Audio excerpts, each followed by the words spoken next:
Hello and welcome. To the Delusional Boyfriend Book Club, where if shipping One Piece characters is wrong, I don't want to be right. My name is Courtney. And I'm Wolf. And today we're talking about One Piece Volume 11. Make sure that you rate, review, and subscribe because every Tuesday we drop a new episode going through the manga volume by volume.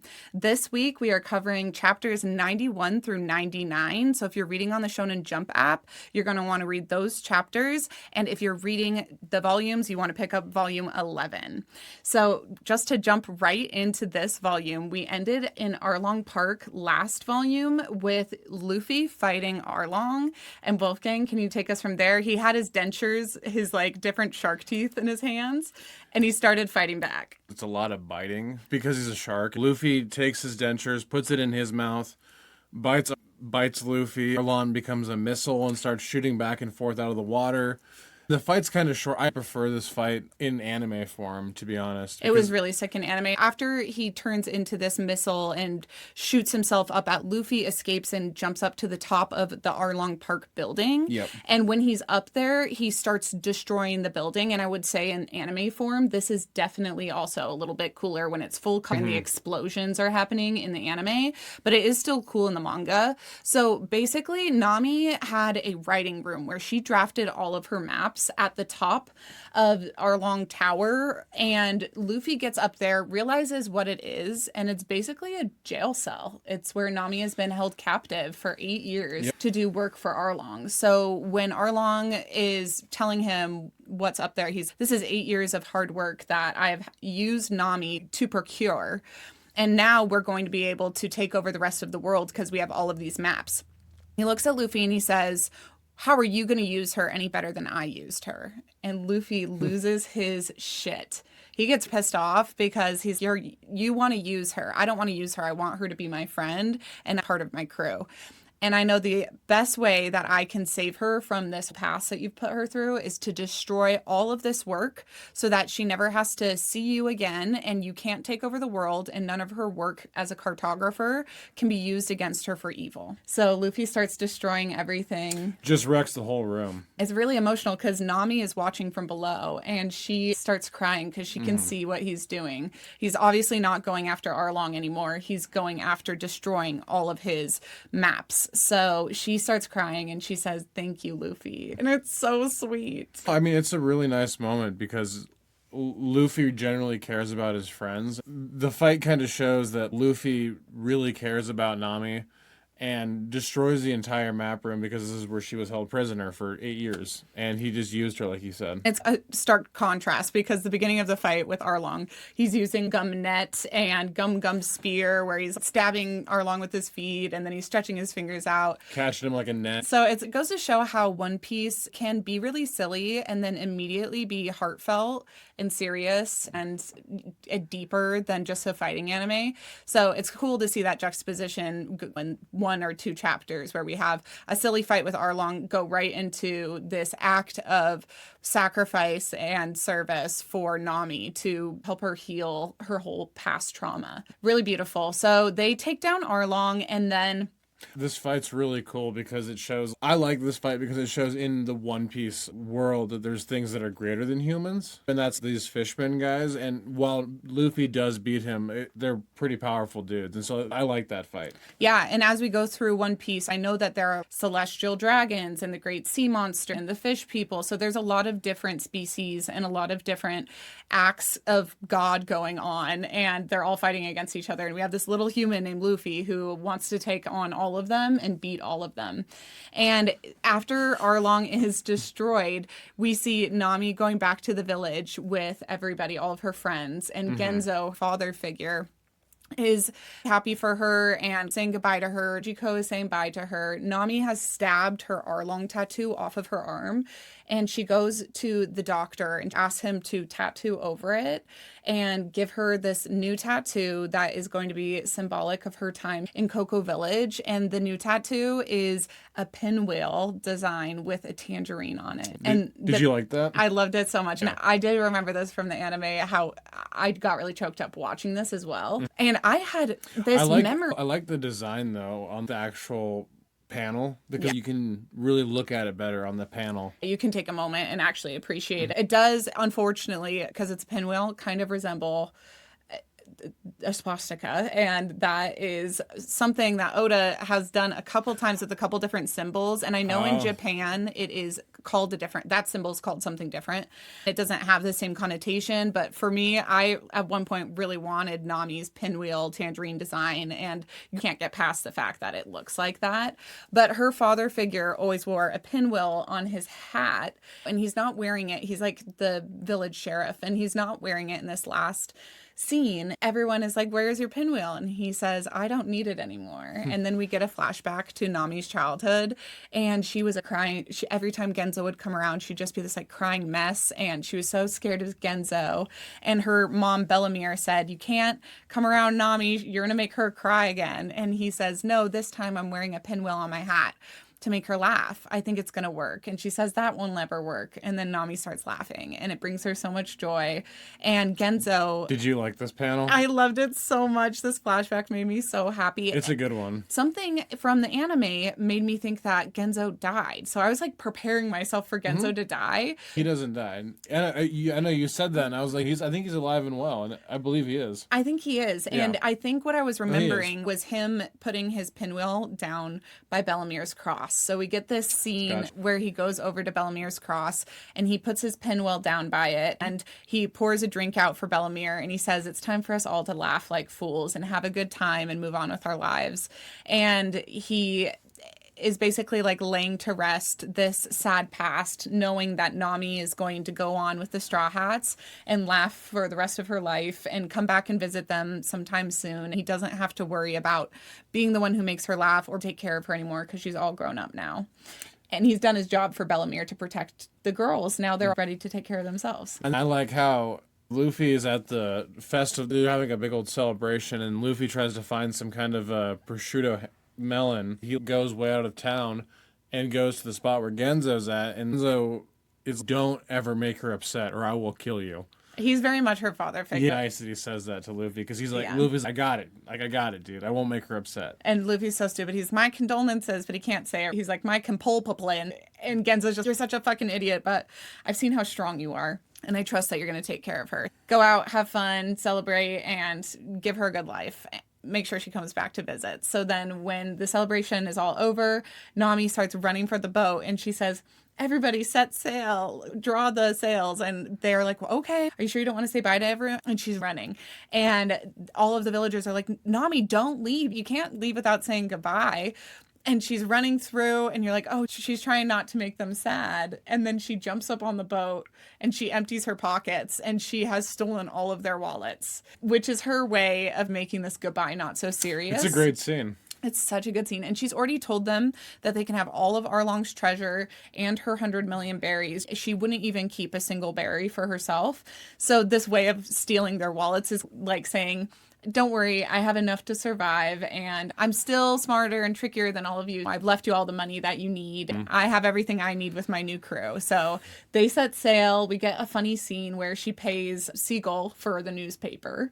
And then you find out that Luffy's worth 30 million berries. So one thing we forgot to mention. The rat guy. So literally right after Luffy beats Arlong, the Mouse Navy guy who dug up Nojiko, or Bellamere's.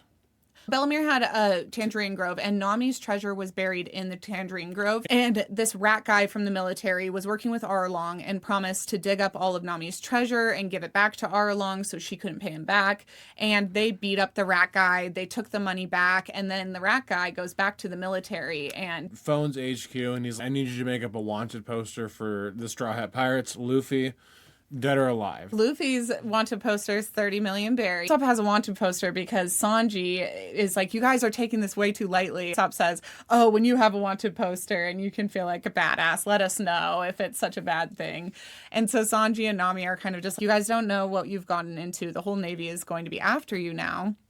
But everyone else finds it to be a stamp of approval as a pirate to have your first wanted poster. So they're excited. And they get the newspaper from the Seagull, and they see their wanted posters. The rat guy has alerted the whole Navy to their presence, and they're becoming wanted by everybody as a crew. They get really excited because they're headed towards the Grand Line. And then Zoro points out a island that's just off the coast. And he says, It's Roguestown. yeah, he says, this is Roguestown. Let's go over there. Nami says, sure, we'll pull on up. I need to get some clothes, some shopping done. She says that's the famous island where Goldie Roger Was executed. Yeah. So Luffy wants to see his execution area. The king of the pirates. Zoro wants to get his swords replaced as he only has one sword left, and his 3-sword style relies on him having 3 swords. And Sanji needs to get food for the boat. So everybody is going to re-up their supplies. They break up. They all go in separate directions, which tells you there's about to be trouble. Zoro runs into a girl who is sword fighting in the alley. She has glasses on, but she resembles so much his best friend from his childhood that he loses his composure a little bit seeing her sword fight. Her name is Tashigi. Yes, and she is actually in the Navy. And it doesn't reveal it at the start what her name is because it gives you like this like... You're trying to wonder who she might be. Is meet cute appropriate term here? Because it is kind of like... Do you ship them? Do you ship Zoro and this lady naval officer? It's funny because I thought about it. It's been a while since I've read One Piece. And I think it would be funny if Oda made it so that Zoro is so oblivious that Tashigi is actually his best friend. Kuina? Yeah, I can't remember what her name was. I think that was his best friend when he was a child. But if that was his best friend, and for some reason her father sent her to the Navy because she could never... If some story like that happened, the point of it being is that if Zoro recognized this person but then didn't believe it, and then now, 1,000 chapters later, eventually we're going to find out that Tashigi is actually Zoro's long-lost childhood friend, I think that'd be funny that he's that oblivious. He does say in the anime, and I think in the manga as well, that he says goodbye to her body. Dad gives him a moment alone with her body, because when I first saw this in the anime, I thought certainly this is his best friend from his childhood, and was fooled. She got sent to fight for the Navy so that she'd be safe or could continue her training. Her dad had some secret reason for sending her to the Navy. But I've been pretty convinced that it's not her. If it was her, if Oda decided to tell us that was all a trick and this is really her and Zoro is going to fall in love with her at the end of the day, I would give up my ship of him and Sanji just to have him back with this childhood friend. Just to have a happy ending like that? With her. But she is fighting in the street. Zoro sees her, and then he goes into a sword shop, and she also is going into the sword shop to pick up her sword. He's looking for a new sword to buy, and the shopman is trying to give him a bad deal when this girl walks in and says, oh my God, your sword that you already have is worth 10 million berries. It's one of these 21 swords, and she can list off there's 12 of the best grade swords, 21 of the next level, and then 40 of the level under that. And she says, I can't believe you remembered that. It's important because I was wondering, is she going to come back in the future? Her goal is to get those swords all out of evil hands. I honestly, after reading this, I hope that he kind of remembers some of this stuff with Tashigi, because it's never come to light, like any of these and I will say that, at least in this volume, it feels really intentional that this character has this goal to take all these swords from bad men. And he says, oh, so do you want my sword? And she says, no, you're not an evil man. Evil men are pirates and bounty hunters. And Zoro is both a pirate and a bounty hunter. Mm-hmm. And he doesn't tell her that. And then he is talking to the shop owner, and he's, okay, I need another sword. And she points at one in the bargain barrel, and she says, that's a good sword. That's a prime sword there. I think it's one of the 40 prime swords. And he picks it up, and the shop owner says, no, it's a cursed sword. If I sell it to you, I'll be cursed too. You can't have it.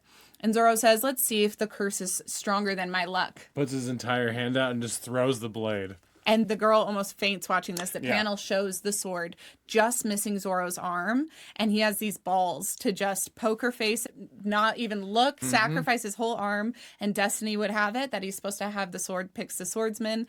And he keeps his arm. He buys that sword. And then the shop owner, seeing what a brave, honorable swordsman he is, gives him a free sword that's of great quality and says, I'm sorry for trying to trick you. When he leaves, the lady, Tsushigi, who works for the Navy, she is so amazed, and she doesn't put the dots together that this is Rono's Oro. It feels like she's always going to remember. When she sets out to go collect the rest of these swords and get them away from evil people, I have a feeling she's going to meet back up with Zoro. She meets up with her boss, and somebody runs her jacket, and that's when we see that she is in the Navy, and we get introduced to Smoker, who is the naval captain that runs this entire island, and he is so fucking hot. He smokes 2 cigars, and he's just like daddy, white hair. He doesn't wear a shirt, stacking stones when we meet him. Yeah, he's kind of an angry dude, so he's trying to find Zen. He's meditating. He has like a big old heavy jacket with like fur, an 8-pack. Doesn't wear any shirts. Has big old combat boots. His boots are sexy. And then you meet him. He walks outside. He looks like a badass, like a scary badass. And then this little girl runs into him with ice cream and gets all over his pants. And Smoker immediately goes down and is, you know what? I'm so sorry. My pants ate your ice cream. Have some money. Have 5 scoops. The dude's awesome. He's so cool. And we have been like trained to hate the Navy. But he seems scary, but he's like super nice. Oh yeah, you're worried he's going to punch this little girl or something, but instead he gives her extra money to buy extra ice cream. Her dad is like, sorry. And he's like, don't worry about it. So we've been trained to hate the Navy. And this is what I've been saying since the beginning when we met Kobe, is that Oda is trying to show us there are good guys on every side, and it's not always so black and white. And immediately with Smoker, contrary to Axehand Morgan, who we're getting teased with at the beginning of each chapter, we get one panel flashing back to that naval character.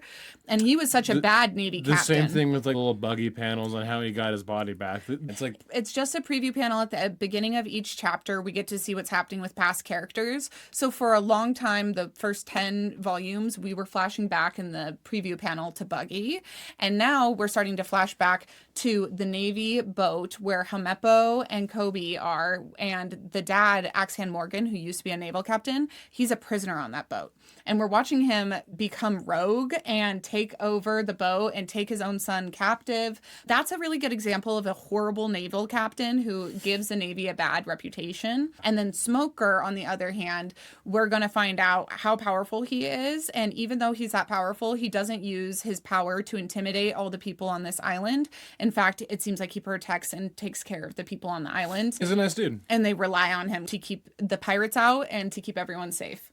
So he tells the girl Navy officer, oh yeah, somebody is up on the execution scaffolding. So we flash over to Luffy joking around where Gold D. Roger, the old pirate king, got executed. He's up there in front of the whole crowd joking around about how he's going to be the next pirate king, laughing it up.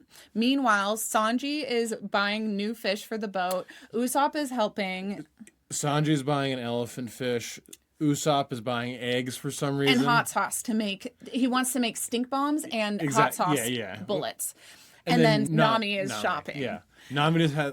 I love the Nami panels because it's just like Nami getting all these clothes, especially the one where she's just trying on all the fancy clothes, and the shop owner's, do you want to buy any of these? And she's like, no, I'm just trying them on. Just trying it on for fun. Wolfgang's mom is really bougie, and so I used to never go into fancy stores because I felt like if I touched anything, they would make me buy it because they could see I was poor and dirty.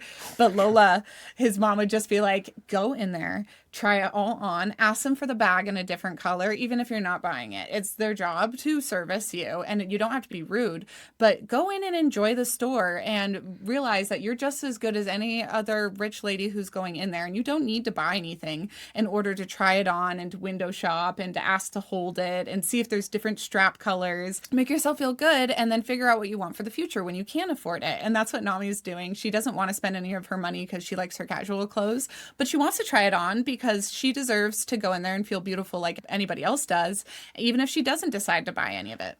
My favorite part of this too is that she goes into another store, which is it's not a thrift shop, but it reminds me of like a thrift shop because she has like a mountain of clothes and she puts it on the counter, and it's like, I guess in her opinion, like a more casual store where like a normal, like wear, but like it reminds me of a thrift shop just like you.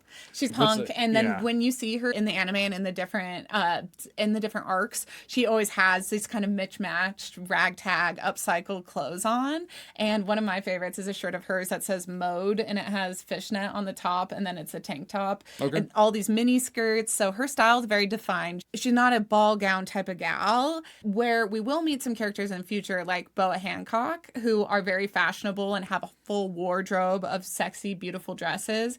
It's not quite Nami's style, and I really like that Oda has such a refined taste for who Nami is. He really knows this character, her style. She's got tattoos, she's sassy, she's a thief. Throughout the entire thing, too, he's going over the boat, yes, all the different parts of the boat and everything, and it eventually gets to the women's quarters, the men's quarters, and I thought it was funny that there's a latch from the men's quarters to the women's quarters and vice versa. It's an emergency exit hatch. It says on the men's one it's always trying to be used, on the women's one it's never used. Yeah, Because Sanji's always trying to get in there. yeah, of course, Sanji's like trying to use it to be a peeping Tom. It says the women's quarters because the only woman on the boat now is. I mean, it says it's always clean, it's well decorated, always clean. She has her treasure chest, which is full of gems, and there's a bar in there. There is a writing desk. So the girls are really spoiled, and then the boys just have 5 hammocks and a dirty old couch, which is very canonically accurate to who they are as people. Like they're just a ragtag, grungy group of boys, and then Nami is like their princess. So she gets her own area. And it was cool at the end of the chapters to see the boat cut in, like you basically get the inside view and can see that Luffy likes to sit on top of the Mary head. And then you can see where there's the bathroom and how they have to like pedal a pedal bike to get the water pumped in and out and filtered. So Oda is really a nerd, and he's really taken into consideration how this boat would actually function for our crew. And then we also see that Nami's tangerine bushes from her village have been implanted onto the ship, and Sanji protects those from Luffy, who would always be trying to eat them.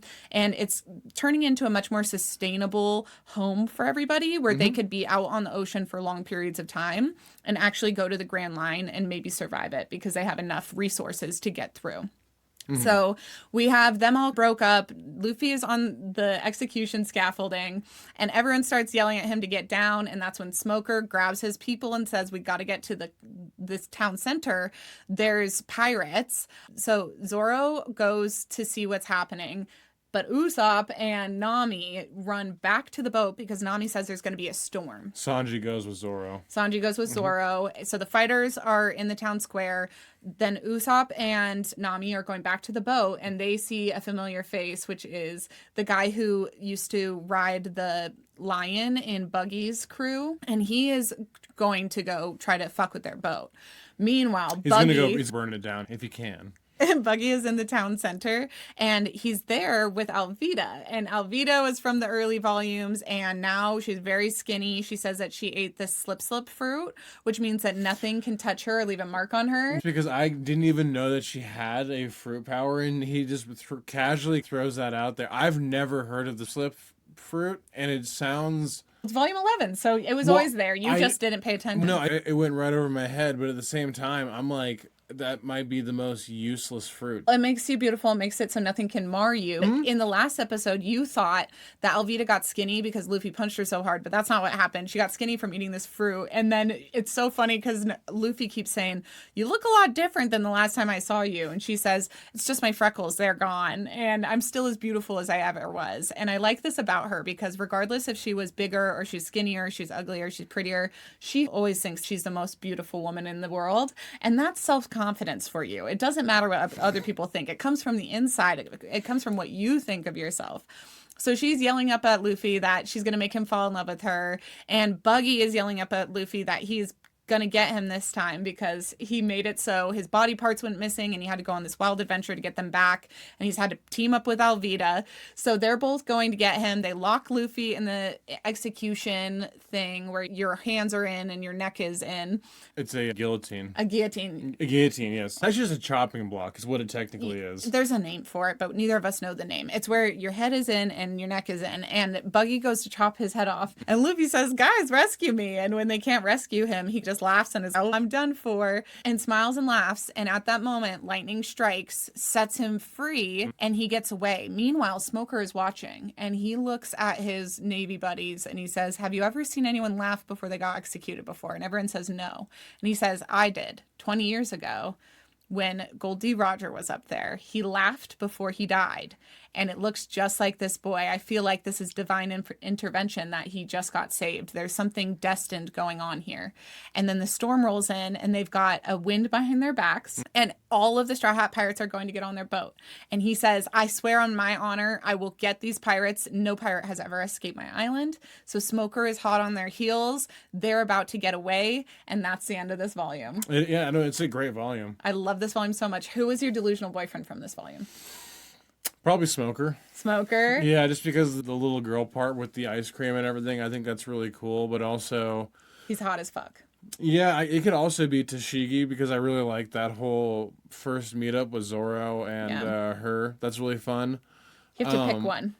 But also Genzo's a great one too Genzo's a because really good one. he's, and sorry if I just shook the camera, but he has with the pinwheel part, he has some really great heartfelt moments with Nami. I'll probably go for this one. I'm gonna do Genzo because I feel like next one I can go with Smoker next time, but I don't want to leave Genzo out. I feel like this is our first time we've ever matched. Mine was Genzo. Genzo, nice. He cures all my daddy issues. I love him. If he raised me and made me laugh and smile, then I probably wouldn't be all fucked up in my head. I think in the anime too that he gives Luffy the pinwheel, and Luffy has the pinwheel in their cabin. I think he leaves it at the grave. He does, absolutely. He leaves it with Bellemere because he loves Bellemere so much, and that's why he's my delusional boyfriend, because he's been in love with Bellemere forever, even though she's died. And he's never forgotten about her. He's never forgotten about her daughters and the promises he made to her. He's got these sexy ass scars all over him, make him look like Frankenstein. I just fucking love him. I would suck his dick all day long. I love Genzo. I love Genzo so much. And he threatens Luffy and says, take good care of my girl. Like, he's the father everybody wanted. And since I never got one, I would make him my daddy. I would fuck that man. I think it's Genzo because of all the heartfelt moments. He's a great individual, like you said, one of the better dad characters in the whole show. Yeah, he's a zaddy, isn't he? You like a zaddy. Zaddy. Zaddy's just like an older daddy. Like a hot, sexy, gray daddy. I think he's like a 45. Yeah, I'm sure 45 looks young. Is it like a DILF? Is that what you call them? Yeah, he's a DILF. Would be a DILF? He's a daddy I'd like to fuck. Oh, Genzo can get it. Genzo can be our third. And with that, I just want to say thank you, everybody, for listening. Make sure you tune in on Tuesdays for all of our new episodes. Next week, we'll be going over volume 12. And each volume seems to be about 9 chapters. So if you have the Shonen Jump app, read on there.